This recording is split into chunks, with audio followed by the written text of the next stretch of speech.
Over this last month, we've talked a lot about Christian dating and not so much about being single as a Christian young person. So in today's video, I want to share a word with all of you Christian singles out there, so stay tuned. Hey guys, Justin here with another episode of That Christian Vlogger. If you're new here, definitely consider subscribing as I make new videos every single Monday and Thursday on practical subjects like Christian dating. If you've been enjoying this series on Christian datings, would you let me know by giving the video a thumbs up? Alright, let's get started. So many people in the world, as well as in the church, seem to have the wrong idea of what it really means to be single. Nowadays, being single isn't looked at as a blessing or an opportunity, and certainly not looked at as a calling. But instead, to most of us, being single oftentimes feels like a curse.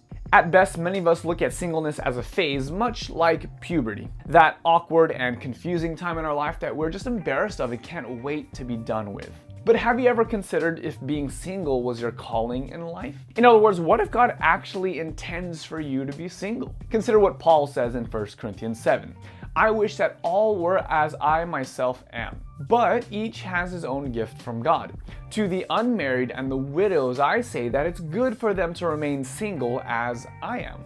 Yeah, not a really fun verse to talk about for many of us. Paul evidently thought it was a good idea for people to remain single their entire life. Now, before you freak out, he did later say in the same chapter, only let each person lead the life that the Lord assigned to him and to which God has called him. So singleness, rather than being some hard, fast rule or doctrine according to Paul, was just more of a preference. Paul isn't saying that everyone has to be single. He's just speaking from his personal experience, probably also a heartache, saying that being single has its benefits. After all, Jesus lived his entire life as a single man. So what exactly would these benefits really be then? Well, Paul would later say in the chapter that the unmarried man is free from anxieties. While a married man has to worry about pleasing his wife as well as God, a single man, on the other hand, can devote much more mental energy just towards serving God. When Emily and I got married, so much in my life changed. At the time, I was living the nomadic lifestyle, oftentimes serving on mission trips and traveling around the country doing ministry. Most oftentimes, that would mean me bringing along a sleeping bag and crashing on the floor of some classroom in an empty church. Seriously though, I did that for 8 years of my life, pretty much day in and day out. But when things started getting serious with Emily, I realized that this phase of my life wouldn't last forever. I mean, even if she could put up with the meager pay and the 80 or 90-hour work week, something tells me that she wouldn't really be so stoked to sleep on the floor for the rest of her life. So yeah, things changed. For example, instead of crashing on the floor in a sleeping bag, now we have a bed with sheets and blankets and comforters and tons of pillows.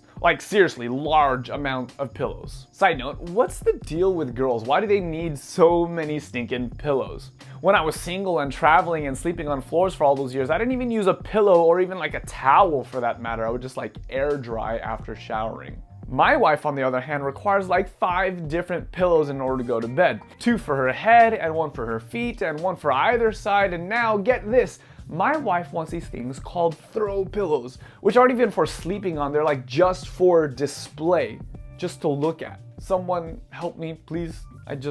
I don't understand. So yeah, things change. I no longer can be as flexible and free as I was back when I was younger and single. Today, it's so much harder for me to be able to pick everything up and just move on a moment's notice.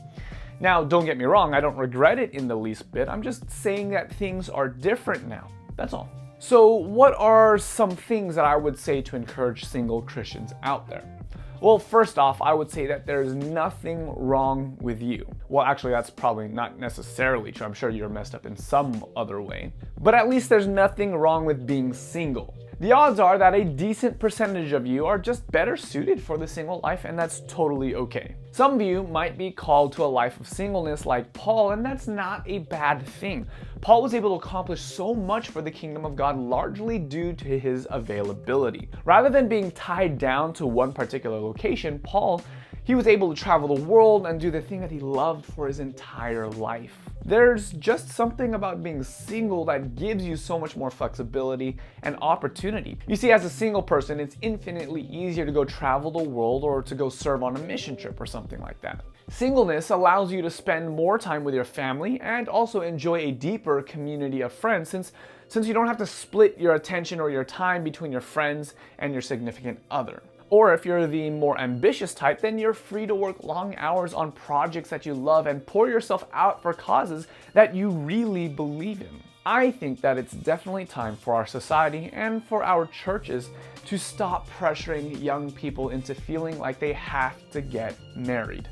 Let's stop communicating that singleness is a curse and instead show young people that being single is a blessing and a huge opportunity when approached right. You hear that, Grandma? Give Jackie a break. Anyways, thanks so much for watching today's video. As always, these are just my opinions and I'd love to know what you think. What advice would you give to single Christians out there and how would you suggest they use their singleness to God's glory? Let me know in the comment section below. Before you go, don't forget to give this video a thumbs up, and to know when new videos are coming out, go ahead and subscribe and turn on the channel notifications. I make videos every single Monday and Thursday for Christians just like you. But until next time, I'm that Christian vlogger and I want to encourage you to experience faith in the first person. God bless.